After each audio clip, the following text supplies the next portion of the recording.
السلام عليكم ورحمة الله تعالى وبركاته. Soomaaliweyn meel walba waa joogtaan iyo si walba waad ugu xirantihiin janalkayga aad ayaan jeclahay. waxaa idinku salaamayaa 114 cadad oo quraanka kariimka ah. kolley maanta caawa aan yiraahdee haween aan duubayo cashirkan oo iminka si degdeg ah igu soo dhalatay, waayo dad badan ayaa aad u dhiban.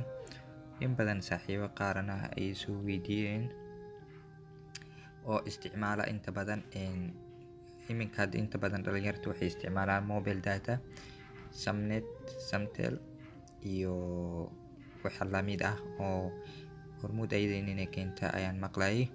mobile data ayaa inta badan la isticmaalaa dhalinyarta geyiga Soomaaliya iyo meelaha kaleba.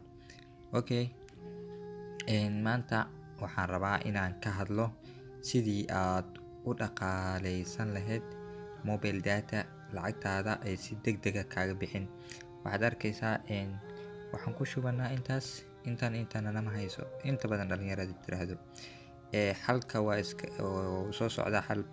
iminka waxay in soo gudbin doonaa nuqul ka mid ah sidii aad u dhaqaaleysan lahayd, maadaama in badan research aan sameeyay iminka intaan aan soo helay, kadibna waxyaalihii kaleeta oo aan ku sameyn doono ayagana aan soo dhammaystiri doono insha Allah.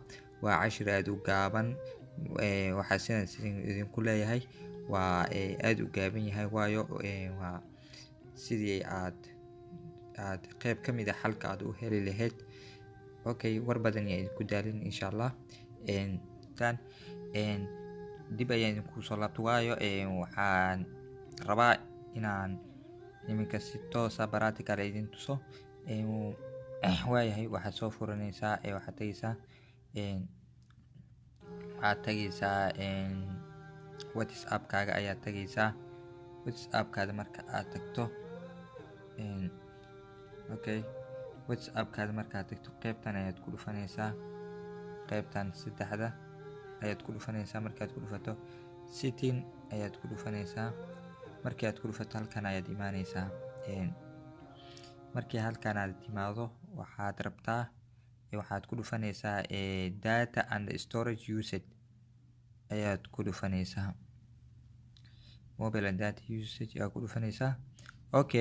haddana waxaad ku sii dhufanaysaa when using mobile data, markii aan isticmaalo mobile data. marka muhiimadii aan u socnay waa halkan. muhiimadii inta badan aan u socnay waa halkan. waxaa iminka when using mobile data markii aad ku jirto WhatsApp-kaaga inta badan waxaad arkaysaa oo galerigaada oo galayo sawiro adiga aad soo dejin, audio aad soo dejin, video aad soo dejin, document aad soo dejin. waayo asaga ayaa iska degay markuu qadka u furan yahay, asaga ayaa is xukumayo. markii aan isticmaalayo waxaad leedahay markii aan isticmaalayo WhatsApp-ka iga deji ama ha ii furin ama ha ii soo download gareynin. tigta ayaad ka wada qaadaysaa, photo waad ka qaaday. photo iminka laga bilaabo wax sawir ah oo adiga aadan ogeyn ma soo galayaan, mana soo deji karto. waxaan ku xijiyay audio iyo video, labadaba waan dejiyay. cod iyo video kuma soo galayaanba, meeshaas ayay kaaga idil yihiin. document sidoo kale asagana ma kuu soo galayo. ayaad leedahay. markaas waa qayb ka mid ah aad ilaalsatay data storage-kaada uu ku dhaqaaloobayo. waa sidii hore idinku sheegay, cashirka aad u gaaban yahay.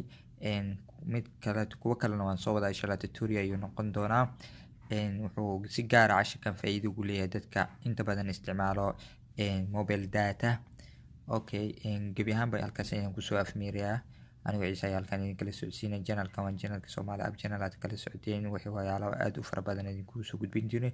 tani intaa ku kulmi doono, intaan idin macsalaameyn, waxaa idinka codsan lahaa inaad janalka subscribe-ta iyo like, share, comment-iga baa noogu deeqdaan, maadaama ay bilaash tahay. anagana aqoonteena si bilaash ah halkan idinkugu soo gudbin doono insha Allah.